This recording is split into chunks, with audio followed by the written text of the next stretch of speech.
Entwined is a podcast about how so much of the world around us is wound or twisted together. This podcast strives to lay bare unexposed or indiscernible connections using historical and anecdotal sources. I am Elliot Gladstone, and alongside P.S. McKay, this is Entwined. Each moment throughout history, at its forefront, has a memorable figure playing a leading role. Society, the education system, and even currency force empty recognition of some of the key players from the past. A student entering elementary school might be able to recognize President George Washington from the $1 bill, but be unable to identify him for his contributions to America. Instead, the youth of today may recognize the president because he represents a dishwasher emptied, a tooth lost, or a bed made without being asked. People remember. But then, remember might not be the best choice of words, because in 2016, people are not equipped with first-hand accounts of these significant moments. Some people have knowledge of, people recognize, people have learned the important players in leading roles throughout history and pulp culture. Little roller up along first, behind the bag, it gets through Buckner, here comes Knight, and the Mets win it!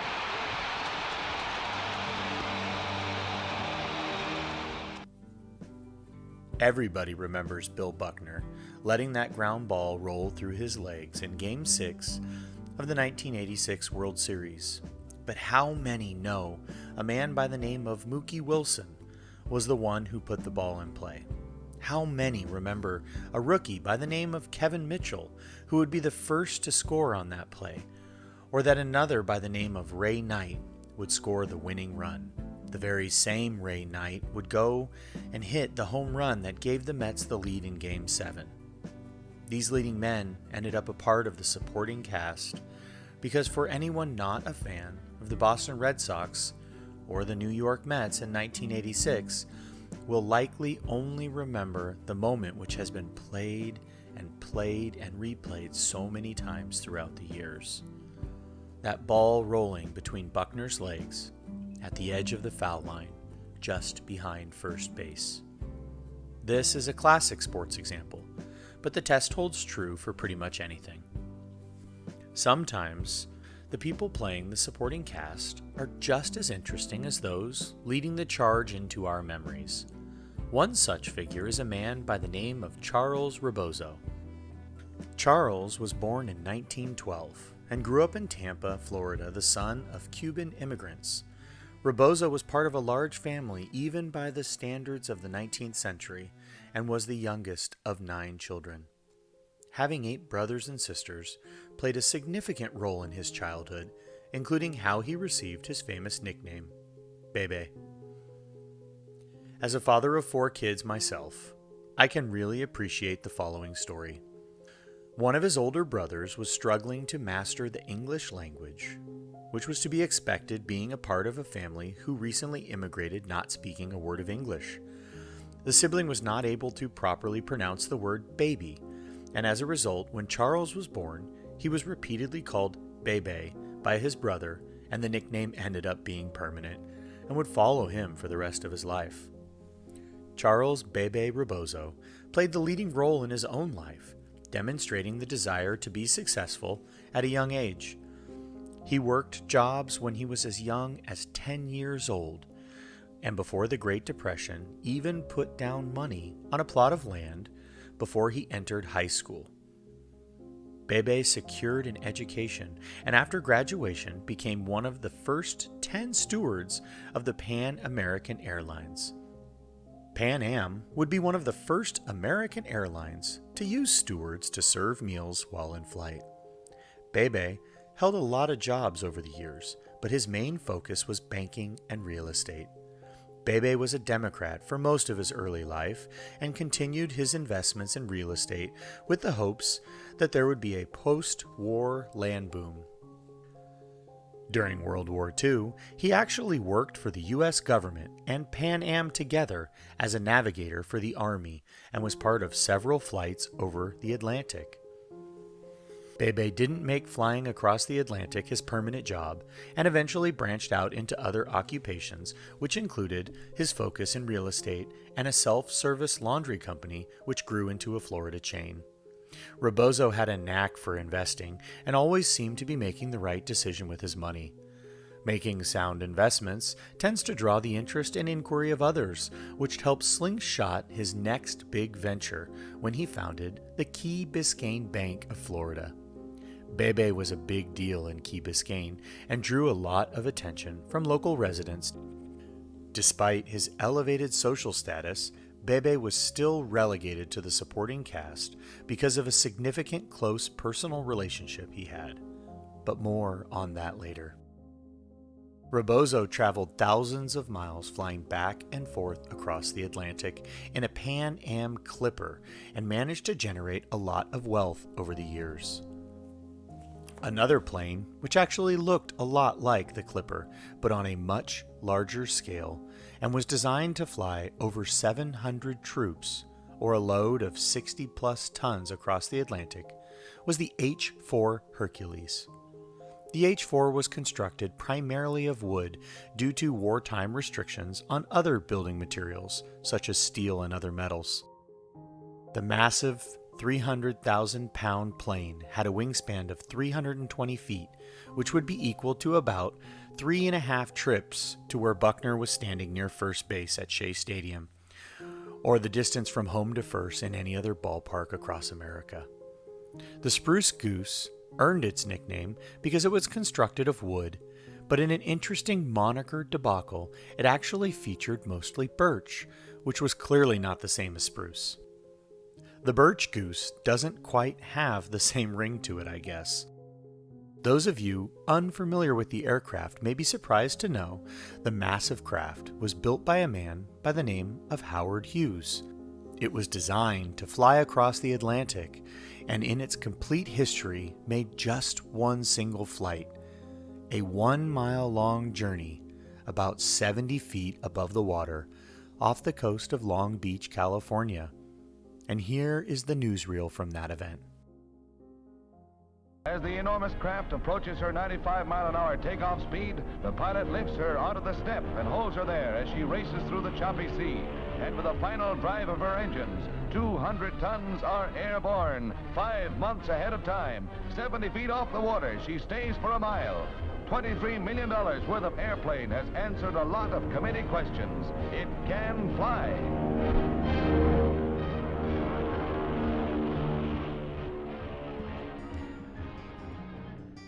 This project, expensive and opulent, was just one of many Hughes would have been a part of over the years while he was active in pulp culture, politics, cinema, and government in general.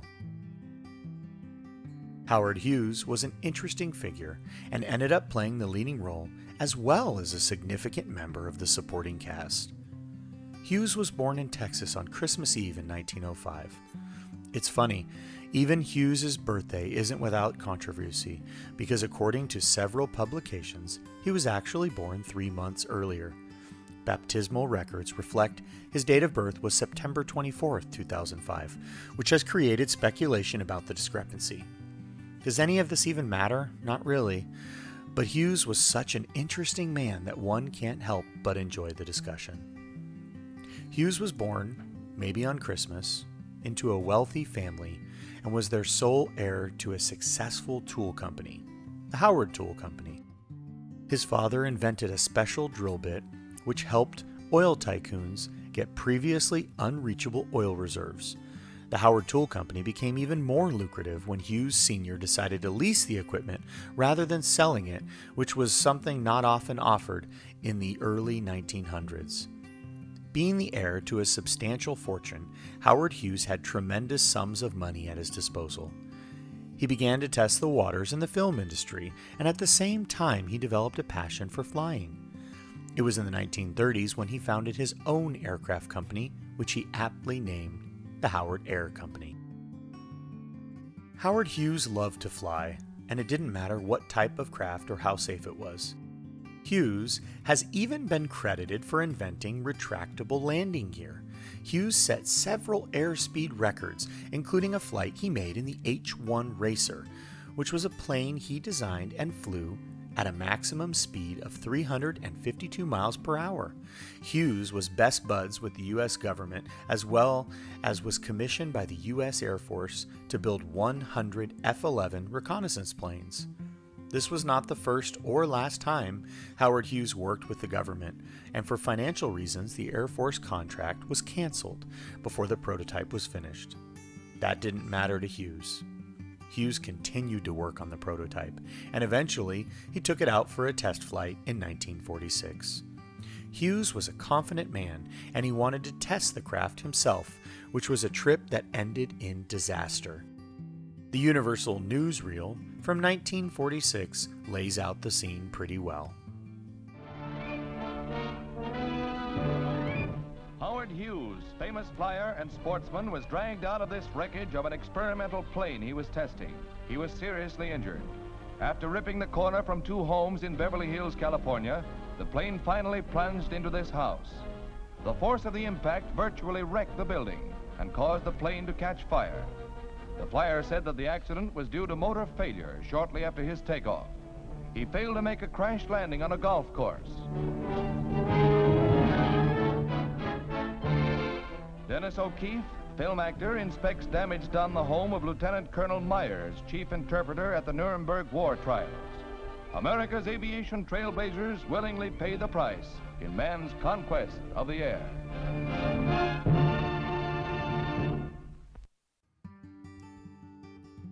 The F-11 was of sound design, but in testing the craft, Hughes crash-landed, sending him into the hospital with a 50% chance of survival. Sadly, this wasn't the only test flight which ended in disaster for Howard. In 1943, just a few years prior, Hughes was conducting another test flight when the propeller dislodged and sliced through the fuselage, causing the plane to crash and land in Lake Mead, Nevada. The crash was violent and resulted in the death of 2 men on board. Hughes was obviously not killed, but was knocked unconscious as the plane fell from the sky. Hughes may have crash-landed into Lake Mead, Nevada, but it didn't diminish how appealing the state was to him throughout his life. He was an active guest of Las Vegas hotels during the 1940s, which ended up being a large part of what defined him as he grew into his older years. Hughes loved Las Vegas. He suffered from insomnia, and its effects would be minimalized in Las Vegas, a city that never slept. Hughes had something in common with Charles Bebe Rebozo, as the two were both heavily active in the real estate scene. Hughes was considered a real estate mogul, and where Bebe had to earn his wealth, Hughes was handed his fortune at birth. In addition to the government contractor, pilot, wealthy playboy, and real estate mogul, he was a producer and had several successful films before 1950, including the critically acclaimed Hell's Angels and Scarface. The city that seemed to operate 24 hours a day and draw tourists from all parts of the world was growing during this time, and although the Rat Pack wouldn't arrive on the scene for a few more years, Las Vegas, and Nevada for that matter, were developing reputations. Nevada was a large state and was known for many things over the years, but nothing more historically significant than the tests which were taking place in the Yucca Flats, located just north of Vegas. The Yucca Flats were referred to the Nevada Proving Grounds and were home to several nuclear tests. I guess as reputations go, being the birthplace of the atomic bomb would probably get you a few juice boxes over on the swing set. Yeah, I know. The birthplace of the atomic bomb was in Oak Ridge, Tennessee, but I think you get my meaning here. Tests continued in the area throughout the 50s, and several of those bombs tested at the Proving Grounds were detonated in 1953 as a part of a project called Upshot Knothole. Upshot Knothole was a series of 11 nuclear tests of various types. There were weapons of different size, shape, and detonation location, which included one test named Harry. Harry was a 32 kiloton bomb, which was detonated on May 19, 1953, and produced a 300-foot tower. Harry was an especially dirty bomb, which could have been due to its hollow core or the fact that there were wind miscalculations on that day, really at that moment of the test. Nevertheless, Harry ended up having radiation spread across the state of Nevada, causing some significant downwind impact on communities in Utah, which were previously thought out of reach of radiation. It's mildly ironic that a countryside so beautiful was home to nuclear testing and such substantial destruction. Yes, Utah and Nevada are filled with deserts, but they can both actually be quite amazing. In fact, over the years, several films have found homes across the area, including a 1954 film called The Conqueror, which was a Howard Hughes production. This Hughes production came after Hughes was successful on several other films and was shot on location near St. George, which was just downwind of the Yucca Flats. You know John Wayne? I don't know, maybe heard of him? John Wayne? Kind of famous? Well, Howard Hughes was a huge fan and cast him to be the star of the film, and despite the film being shot in a Western setting, this was not a Western film. Westerns were right in John Wayne's wheelhouse, and Hughes asked him to play a role in this film which was well outside his comfort zone. The Conqueror is a film about a man named Temujin who grows up to be a great warrior. You might be sitting in your car or walking around, maybe sitting at your desk, and saying to yourself, who in the heck is Temujin and why do I care? Well, eventually Temujin changes his name to Genghis Khan. Some pronounce Genghis Khan, and the story gets a heck of a lot more interesting. So John Wayne, you know, the John Wayne, was cast to play Temujin, and the result of his efforts are unfortunately hilarious.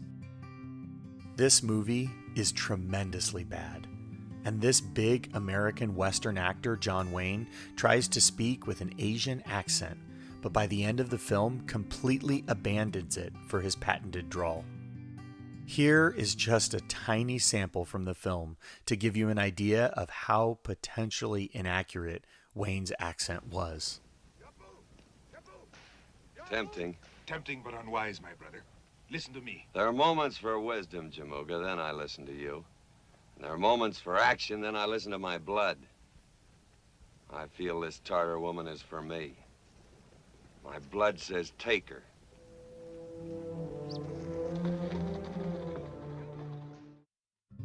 According to history, Temujin was a warrior, bloodthirsty, and completely devastating to any peoples he encountered.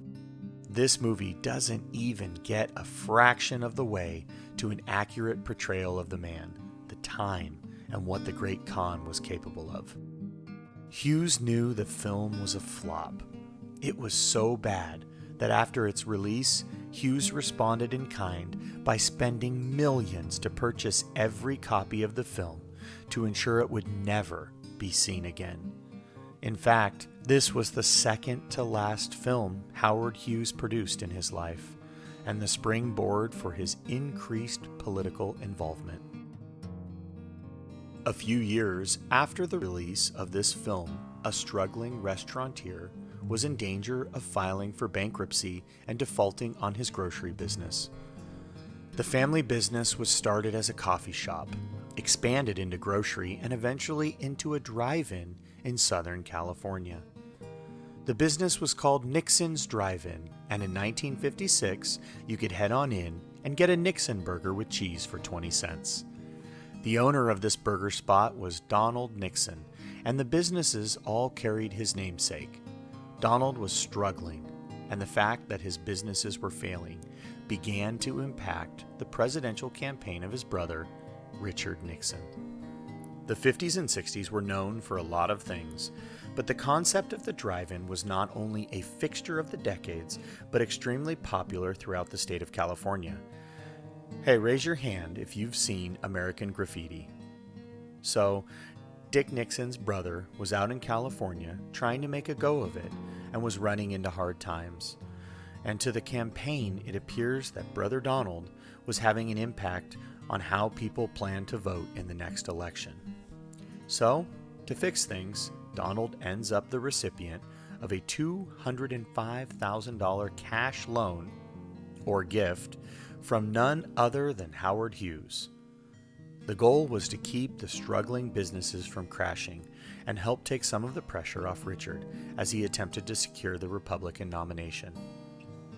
This generous loan, which Richard Nixon claims he was never a part of, had a significant impact on the 1960 presidential election where Nixon ran and lost to John F. Kennedy.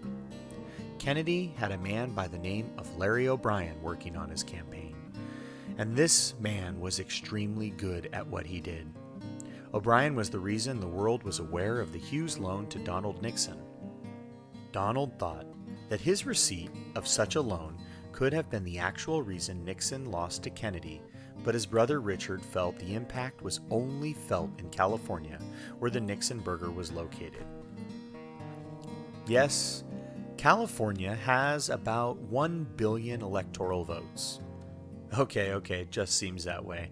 But in 1960, it was 32, which is less than half of the 55 votes the state is allocated in the current 2016 election. So, in the end, the impact wasn't likely as big because, well, first of all, Nixon actually won the state of California, and secondly, 1 year after the election, Donald Nixon filed for bankruptcy and the loan was moot.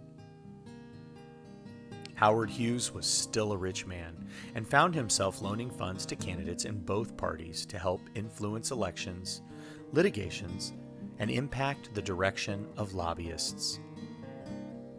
With his increased political interest, he bunkered down into Nevada as he became more and more a recluse. Hughes had purchased a lot of land for development in Nevada over the years, and his love of Las Vegas kept him permanent as a guest in the Desert Inn on the Vegas Strip. In 1966, heading into New Year's Eve, Hughes was asked by the manager to vacate the penthouse he had called home for some time. The hotel casino needed the space for some New Year's Eve guests and parties that were planned, so Howard, the billionaire playboy, had a very clever response to being asked to leave. He went ahead and purchased the hotel, so he was able to stay as long as he wanted. After purchasing the hotel and casino, Hughes was officially a resident of the city he loved so much. His political contributions continued, but he also added activism to his list of activities. It was around this time in early 1968 he wrote a letter to Lyndon Johnson about the dangers of nuclear tests in the Yucca Flats and how they could impact tourism. Hughes felt so strongly that he actually offered a bribe to the U.S. president to stop a test from taking place because he was worried the shaking would damage many of his properties. It was Johnson's complete lack of interest in this bribe that led to Howard Hughes dumping more and more money into the 1968 election and went out and hired the only man he knew who could impact it, Larry O'Brien. Remember from before? The guy who sniffed out the Donald Nixon loan during the JFK campaign? Yeah, that guy. So Howard Hughes hired O'Brien to lead the campaign of Hubert Humphrey and also donated almost $200,000 to that campaign. So who was Hubert Humphrey? Well, he was the vice president at the time and a pretty good bet for the next president of the United States. So okay, I've just basically said, I think, 42 million names, and hopefully I'm not confusing you. But many of you may be having trouble keeping score at home. So let me sum up. So Hughes was loaning money to Donald Nixon, which allegedly was to impact the Nixon campaign against Kennedy in a positive way. He now was also trying to get the Democratic vice president elected into the Oval Office just a few years later. Don't worry if you're still confused, because it's not a logical path to follow. Hughes was a recluse, and his newfound anti-nuke stance was significantly impacting his decisions. Just a few short years later, in 1968, the Soviet K-129 submarine sank, and there was a U.S. and Soviet race to find the wreckage. The sub went down about 16,000 feet off the coast of Hawaii, but nobody knew where it was, and it wasn't until recently that the classified documents were released and the public was able to understand the full scope of the incident. The United States was seriously interested in the wreckage because of all the information it could glean about the Soviet nuke technology, as well as communication ciphers. The search and salvage CIA plan was named Project Azorian. The project was kicked off with the government commission to the Summa Corporation, tasked to build a vessel which would attempt to recover the submarine. The commission came in 1969 during the presidency of none other than Richard Nixon, who ended up in office after it was vacated by LBJ. The Summa Corporation was a subsidiary of the Howard Tool Company, and the salvage vessel was named the Hughes Glomar Explorer. The project lasted for years, and after limited success, the Hughes Glomar Explorer was sold to another company to do what the Soviets originally thought it was built for: deep-sea drilling. While in the Oval Office, the world got to know more about the American president, Richard Nixon. Television had taken off in the Kennedy election, and even more so throughout the duration of his presidency. The major networks, newspapers, and magazines began to report on the president's public life. These reports included his relationship with a man who Richard Nixon would consider his closest friend. Rebozo, now best buddies with Richard Nixon, had clearly switched his political affiliation from Democrat to Republican.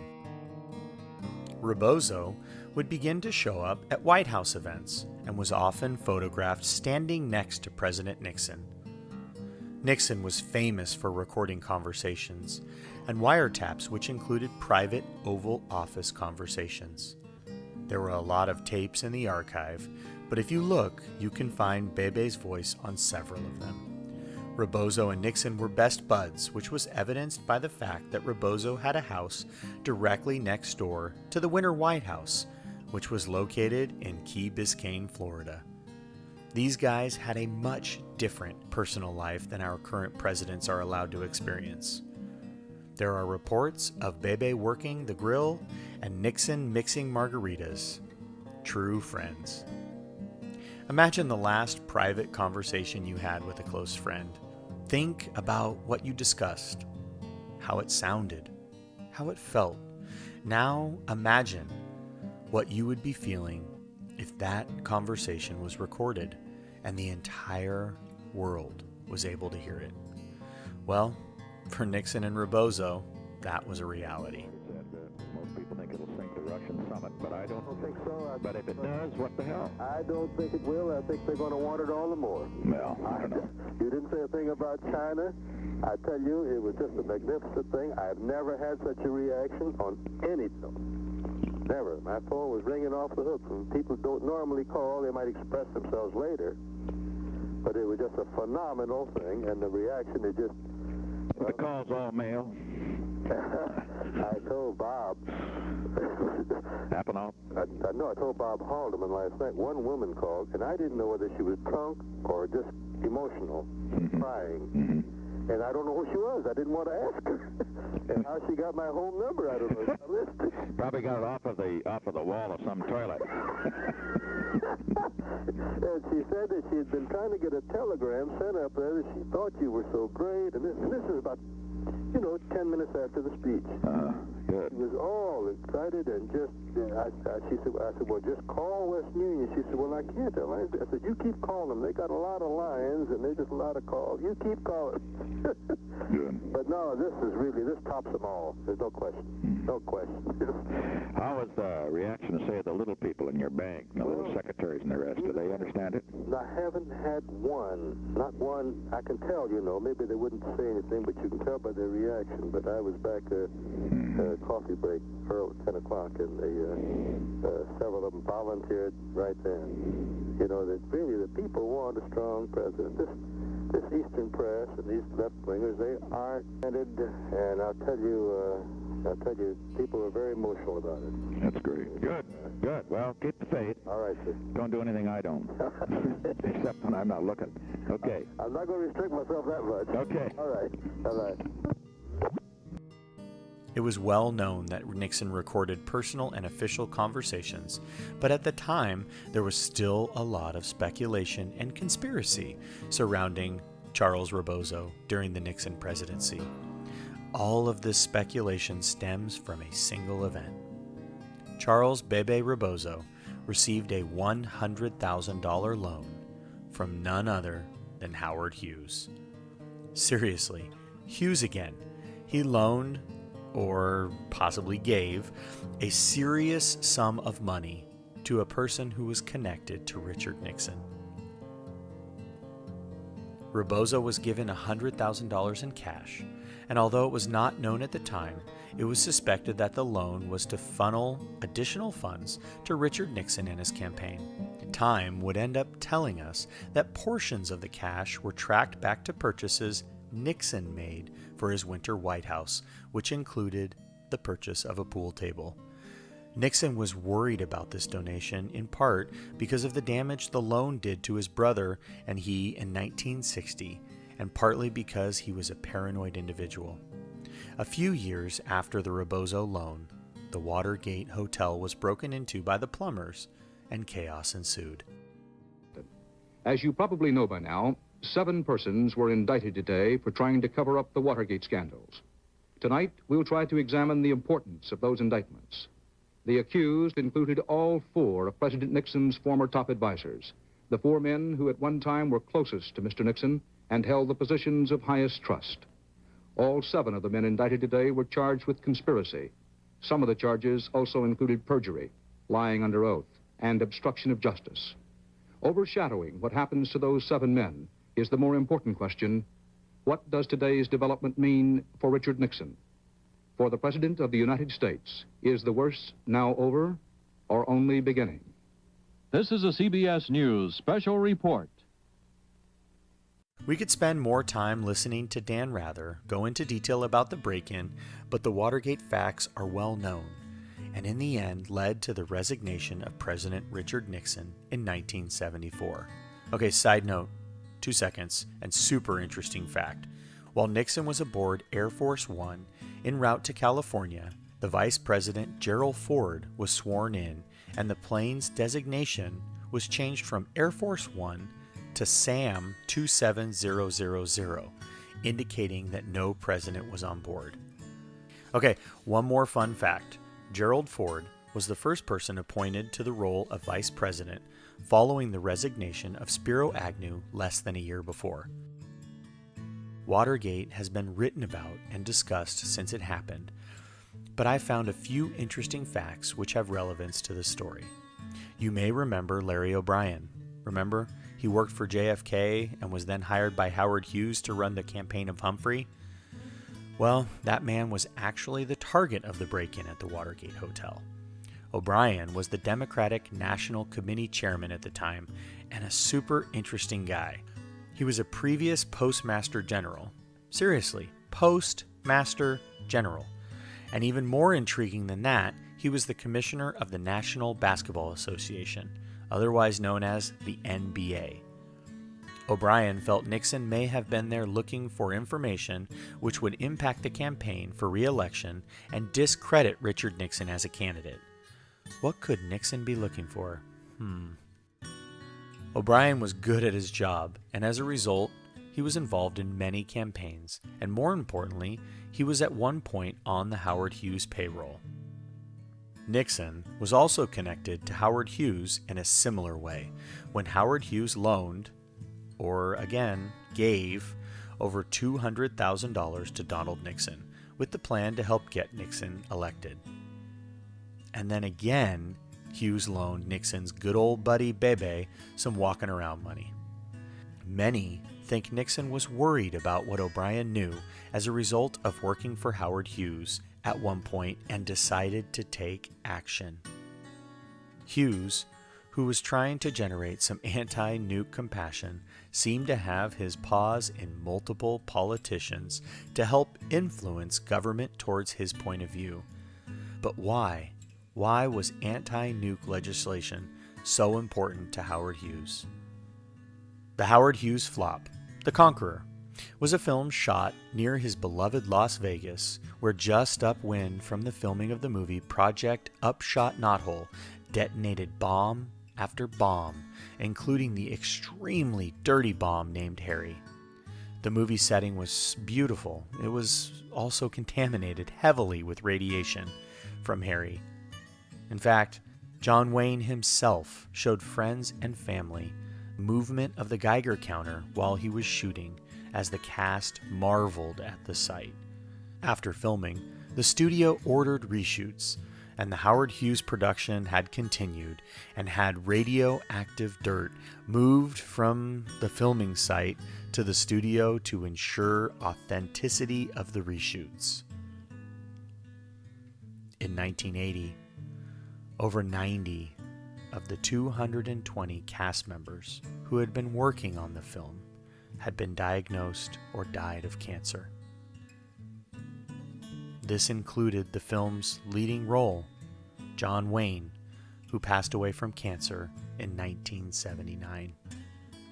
Howard Hughes spent millions making sure nobody saw this film after its release, and one can't help but wonder how responsible he felt for the fates of those who worked on the film while in production. You think about leading roles, and there wasn't a bigger leading man in Western movies than John Wayne, who may have passed away as a result of his work on this Hughes film. Wayne dominated cinema, but was unable to escape the negative press blown his way as a result of this film.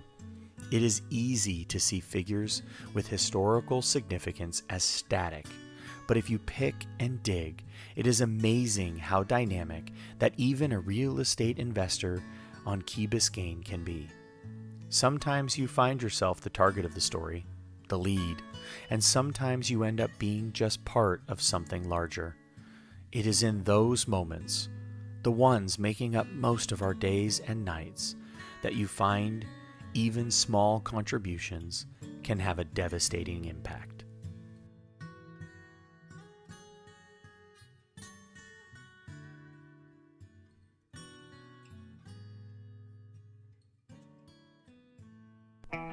Thank you for listening. This has been Entwined. Entwined is a podcast that releases every other week and is written, recorded, edited, and produced by Elliot Gladstone and P.S. McKay. This episode was written by Elliot Gladstone. Please tune in next time to see what P.S. McKay has in store for us. For more information about the show or the authors, please check out entwinedpodcast.com or visit our Twitter page at entwinedpodcast.